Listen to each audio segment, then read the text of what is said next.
All right, let's get right into it. We're breaking down the latest global peace index, the 19th one to be exact. And the big question is, what's it really telling us about the state of our world right now? Let's find out. So, this is the big one, right? The question at the heart of this entire report. Is our world getting more peaceful or less?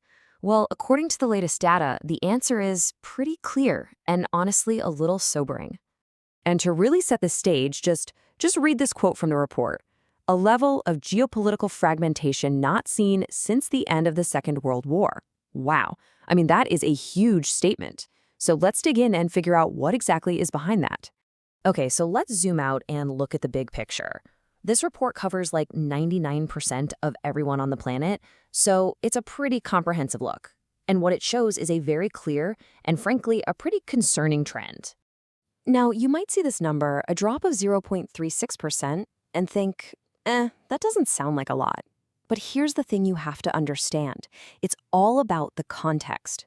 This is the 13th time peace has declined in the last 17 years. So this isn't just a one-off bad year. It's a pattern, a consistent long-term slide downwards. So what's behind this trend? Well, the report boils it down to three big things. First, this idea of geopolitical fragmentation. Basically, the big global powers are clashing more, and that makes it way harder to solve conflicts anywhere.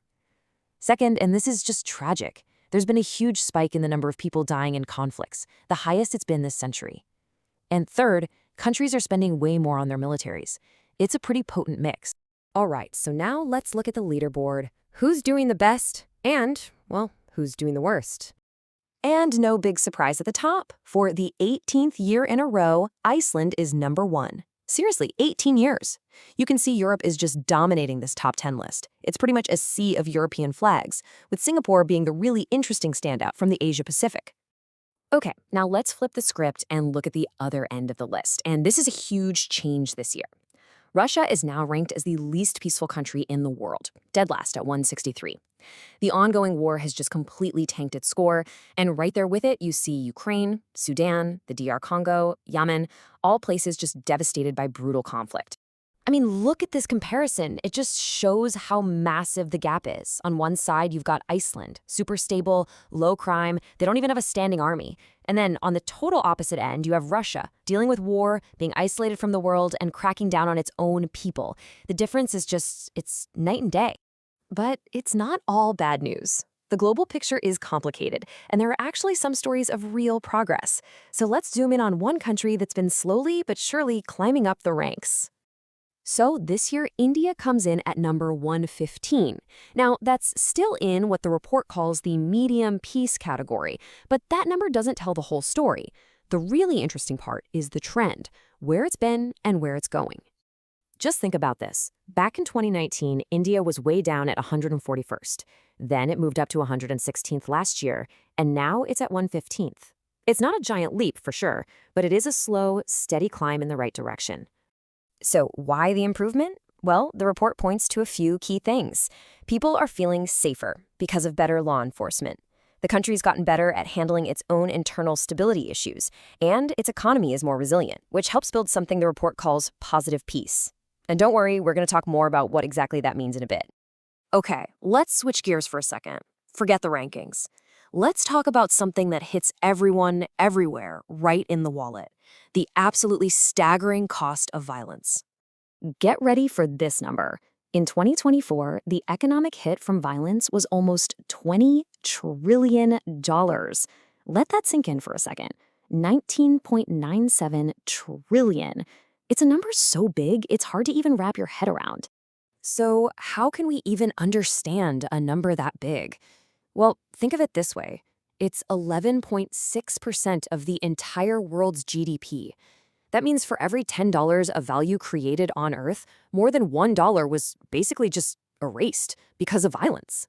Or let's make it even more personal. If you divided that cost up equally, it would be $2,446 for every single person on Earth. Imagine what you could do with that money. Now imagine it just gone.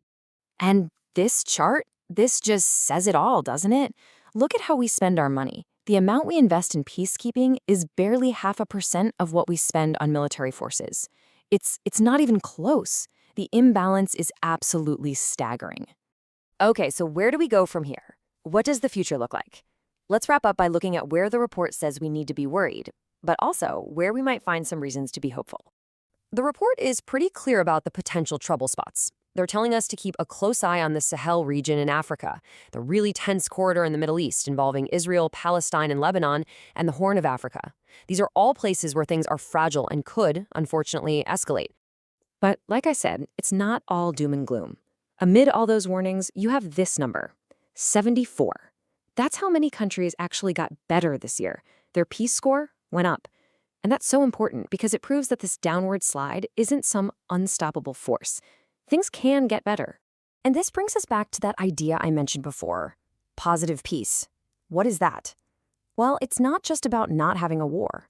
It's about actively building the things that create peace. We're talking about things like a government that actually works for its people, making sure everyone has fair access to resources, and having information flow freely. It's proactive. It's about building a strong foundation so the whole house doesn't collapse when things get shaky. And that really leaves us with one final big question. The report points to countries like Ireland and Portugal as proof that peace isn't just something that happens by accident. It's a choice. It's a result of deliberate decisions to invest in things that build that positive peace we just talked about. Things like social programs, making sure everyone has a voice, and talking instead of fighting. So looking at this fragmenting world, the question really is, if peace is a choice, what choice are we going to make?